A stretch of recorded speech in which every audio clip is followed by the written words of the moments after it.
gente, tudo bem com vocês? Eu sou Ricardo França, esse é o canal Lord Nerd, sejam muito bem-vindos. E hoje eu trago um vídeo aí com notícias do universo dos quadrinhos para vocês.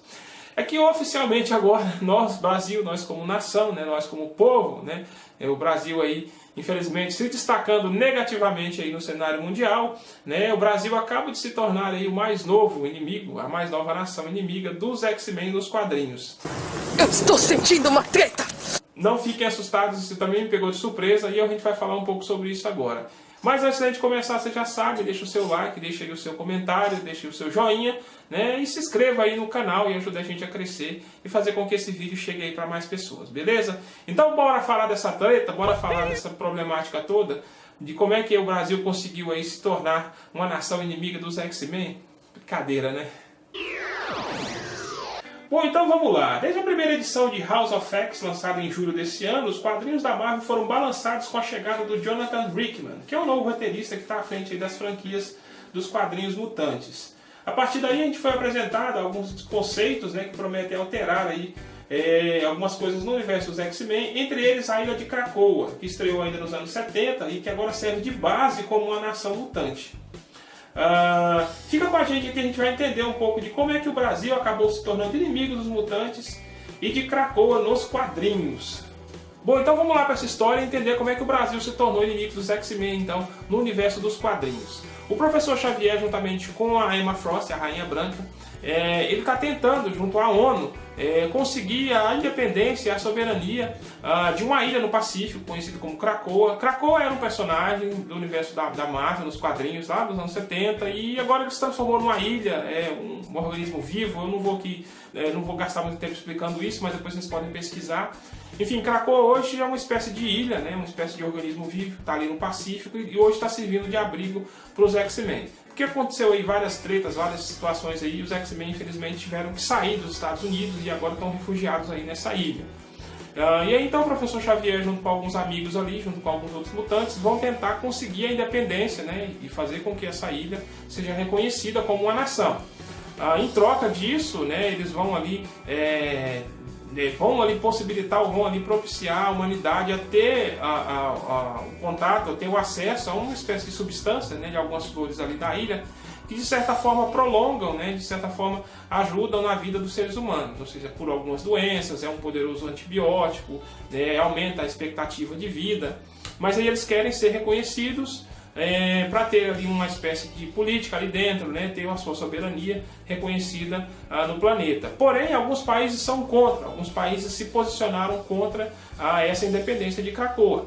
Bom, e dentre esses países que são contrários à independência da ilha, um deles é o Brasil, né? Tá lá junto com Coreia do Norte, Irã, Venezuela, a Lativéria, que é o país lá do Dr. Destino, né, que é um país fictício, o Wakanda também, que é o país do Pantera Negra, também está contra, enfim, eles fizeram ali essa reunião, né? Eles estão ali pleiteando essa independência junto à ONU, mas esses países se posicionaram.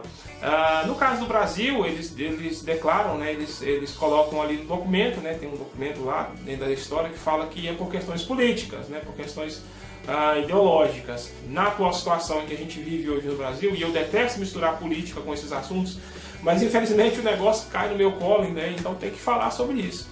Então eu acho que assim como o Irã, assim como a Coreia do Norte, assim como outros países que são tidos como país um pouco mais...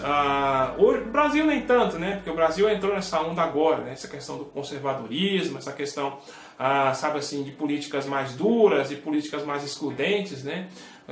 Que não contempla uma certa minoria, né? Então assim, e X-Men sempre foi muito sobre isso, né? Sobre essa luta de classes, né? Sobre essa luta de aceitação, né? Ou seja, os mutantes geralmente eles têm características diferentes da grande maioria, a cor da pele, né? Algumas características como asa, pelos, né? Garras, algumas coisas que realmente diferenciam, né? Os mutantes da grande maioria da população.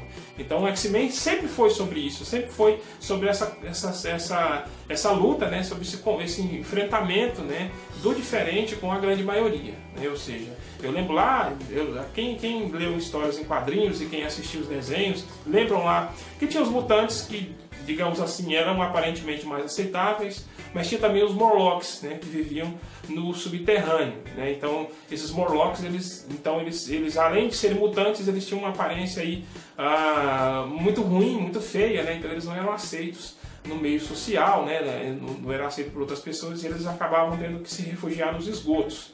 Então o X-Men sempre foi isso, e agora isso está refletindo muito com essa situação que a gente vive no Brasil. Essa coisa de ter uma política um pouco mais dura, um pouco mais autoritária, né? Um pouco mais não muito permissiva, né? Não aceita muito essa questão da diferença, né? Oprime um pouco aí esses grupos, né? Então, ou seja, esse novo roteirista, né, que agora assumiu aí as histórias da Marvel, achou por bem aí dar essa cutucadinha, né? Dar esse alerta aí e transformar aí o Brasil numa nação, né? Num país que oficialmente, né, dentro da história, contra, né, oficialmente aí, meio que inimigo aí dos X-Men nas histórias, né, nos quadrinhos. Mas não custa lembrar que a gente tem mutante brasileiro também no universo dos X-Men. A gente tem o Mancha Solar, né, o Roberto da Costa, né, um dos mais famosos. A gente tem a Magma, né? Enfim, a gente tem alguns mutantes. Eu não sei, a história começou agora, né? Essa saga é uma saga relativamente nova, né? A gente não sabe qual vai ser o desenrolar das próximas histórias, né? Com relação a essa independência que os X-Men buscam, né? Para essa ilha, para esse novo refúgio, né? Tecnicamente seria um local onde todas as pessoas com o gene X, né, todas as pessoas que são mutantes poderiam, né, que não fossem aceitas, né, no meio da sociedade, que não fossem aceitas junto às pessoas normais, pudessem, né, ir para lá e pudessem morar e ficar lá nesse local. A gente não sabe ainda qual vai ser o peso, né, a gente vai saber ainda qual vai ser a importância de ter mutantes brasileiros dentro dos X-Men e como é que essa história vai se desenrolar. Mas eu particularmente, eu confesso pra vocês, eu tô um pouco assim envergonhado, sabe? Eu tô um pouco assim, meio que constrangido com tudo isso. Porque eu cresci lendo X-Men, eu cresci lendo essas histórias, sabe? Eu fui muito fã de tudo isso e eu sempre comprei muito essa ideia, essa briga, sabe? De você lutar pela igualdade, lutar pelos direitos, sabe? Então o X-Men sempre foi muito sobre isso. Então, volta e meia, eles acabam trazendo muitas situações sobre essa, né? Não só os quadrinhos, o cinema também, né? Ou seja, todos os nossos filmes, principalmente ali dos anos 80, né? Anos 90, sempre tinha muita política ali envolvida naquilo tudo. A gente não conseguia ver, a gente não conseguia perceber, porque a gente não tinha essa cabeça ainda, não tinha ainda essa percepção do mundo que a gente tem hoje. Mas eu confesso que eu fico um pouco triste, né? Ou seja, quando você assiste filmes de ação, por exemplo, né? John Wick, Busca Implacável, o próprio Rambo, né? Sempre você tem esses personagens contra alguma figura que é bem representativa, que é bem simbólica, né? Ou seja, o Liam Neeson nos filmes, ele sempre vai perseguir o russo, né, de ali 1,90 m de altura, né, ali com as tatuagens, né, com umas roupas bem características. O John Wick nos filmes, né, sempre tem essa questão dos chineses, né, das máfias, né, enfim. Ou seja, toda essa briga por trás, né, todo esse conflito que tem ali por trás de tudo isso que acontece no mundo.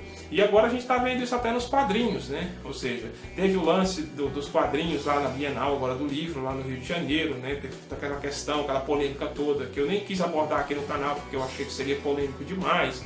Enfim, mas volta e meia, o mundo tá mostrando pra gente, né? A cultura, a arte, tá tudo aí, né? Jogando de volta para nós todo esse ódio, toda essa indiferença que o Brasil tem se tornado, né, nos últimos anos, principalmente nos últimos anos, né, com o levante aí, com a ascensão desses governos autoritários. Então é bom a gente começar a prestar atenção, é bom a gente começar a entender como é que a gente está sendo visto lá fora, como é que as pessoas estão percebendo, né, tudo que está acontecendo aqui lá fora, e que isso não é nada positivo, isso não é nada interessante, né? Infelizmente a gente acaba aí não tendo esse reconhecimento todo.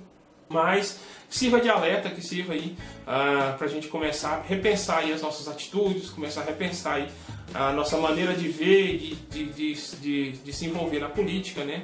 Para que a gente comece a mudar aí a nossa visão, mudar a nossa imagem com relação ao que o mundo vê, né? Como o mundo assiste a gente aqui no Brasil, beleza? Bom, pessoal, não vou aprofundar muito esse assunto. À medida que for saindo mais histórias, que se por acaso esse negócio se aprofundar mais, a gente vai falar sobre isso, mas era só para dar esse recado, para vocês ficarem cientes, ficarem a par de tudo que está acontecendo. A gente volta depois no próximo vídeo. Não se esqueça de deixar o like, assinar o canal, compartilhar com os amigos, né, para que esse vídeo chegue para mais pessoas e ajude a gente a divulgar mais ainda. Beleza? Então, um forte abraço e a gente se vê.